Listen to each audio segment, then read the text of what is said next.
When navigating the complexities of liver disease, clinicians often encounter hepatic encephalopathy, a challenging condition affecting brain function.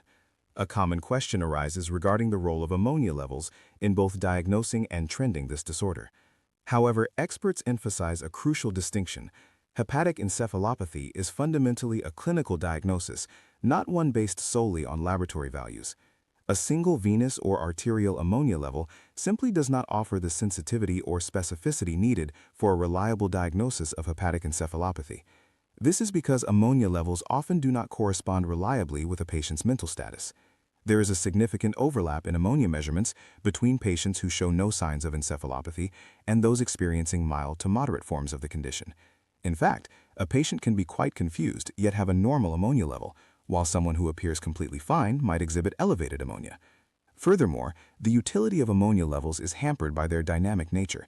These levels can fluctuate considerably throughout a single day, making individual snapshots difficult to interpret or use for trending a patient's condition. There is also likely a lag effect at play. The development of clinical encephalopathy often appears hours after a change in blood ammonia levels. This delay is thought to be due to the time it takes for ammonia to permeate the intricate blood-brain barrier and subsequently exert its neurotoxic effects.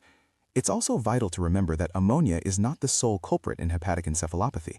The condition stems from a complex interplay of several factors, including various toxins originating from the gut, systemic inflammation, and a range of metabolic derangements.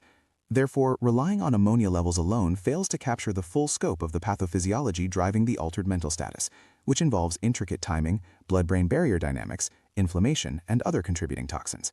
Despite these limitations, there is one very specific setting where ammonia testing proves its worth: acute liver failure.